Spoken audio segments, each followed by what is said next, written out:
Hello, xin chào các bạn đã quay trở lại với review 5 phút. Ở các tập gần nhất, như các bạn cũng đã biết, sau khi Dược Trần thành công tấn nhập bán thánh, vừa ra tay ông đã tiêu diệt rất nhiều cường giả hồn điện.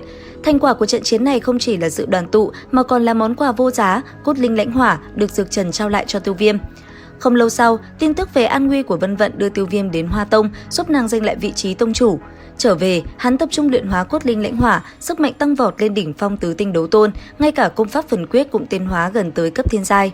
Vừa mới xuất quan, bão táp đã ập tới khi Tiêu Viêm bị đám người hồn điện cùng Thiên Minh Tông truy sát. May thay, Hắc Kình kịp thời xuất hiện giải nguy, đưa Tiêu Viêm đến Đông Long đảo. Tại đây, chứng kiến tình trạng của Tử Nghiên, Tiêu Viêm không ngần ngại dùng Long Hoàng căn nguyên quả giúp nàng lột xác thành công, kích hoạt hoàn toàn huyết mạch Long Hoàng.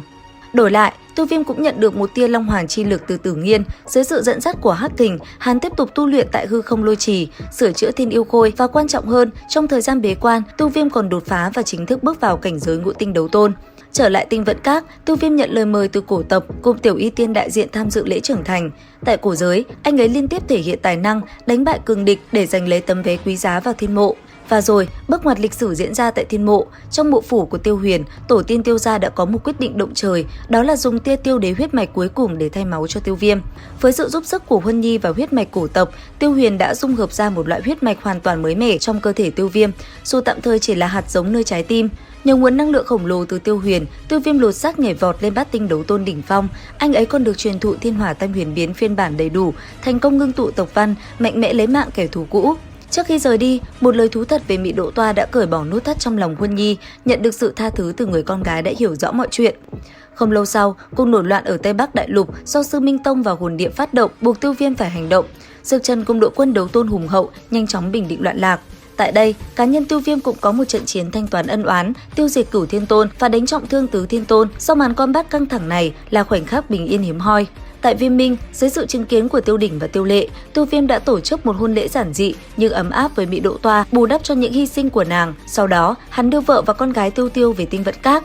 Tuy nhiên, hành trình tu luyện chưa dừng lại. Từ hội giao dịch không gian, Tiêu Viêm có được thông tin về bồ đề cổ thụ và tấm tàn đồ cuối cùng của Tịnh Liên Yêu Hỏa sau khi liên thủ cùng Dược Trần tiêu diệt Yếp Ma Tam Quỷ. Khi tấm bản đồ hoàn chỉnh hiện ra, tàn ảnh của Tịnh Liên Yêu Thánh ẩn sâu trong đó đã nhập vào tâm trí Tiêu Viêm, báo hiệu một biến cố lớn sắp xảy ra.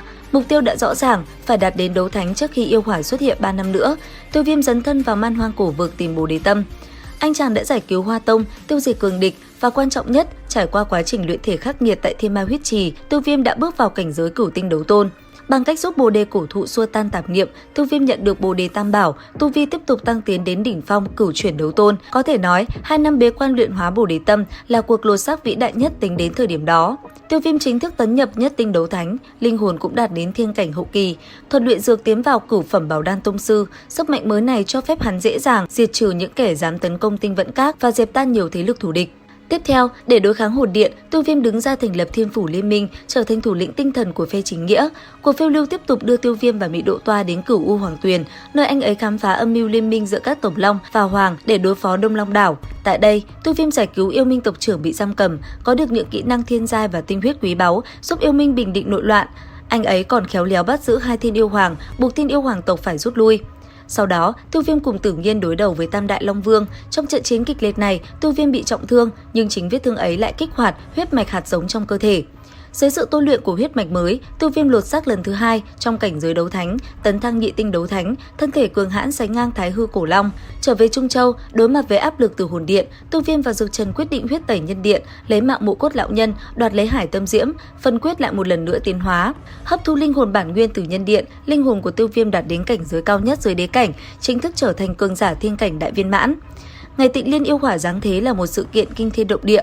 Tiêu Viêm không chỉ giải cứu tổ tiên Tiêu Thần mà còn nhờ tàn ảnh yêu thánh thành công luyện hóa Tịnh Liên Yêu Hỏa ngay giữa chiến trường, thậm chí còn dung hợp được một phần kim đế phần thiên diễm của Huân Nhi. Sức mạnh từ yêu hỏa đưa Tiêu Viêm tấn thăng ngũ tinh đấu thánh sơ kỳ và sự dung hợp của vô số dị hỏa đã khai sinh ra hỏa linh tiểu y bé bỏng. Sau khi tin tức Tiêu Viêm trở về lan truyền, Hồn Điện và Thiên Phủ quyết định hẹn ước trận chiến cuối cùng tại Vẫn Lạc Chi Đỉnh. Số phận của cả đấu khí đại lục đang nằm trong tay Tiêu Viêm.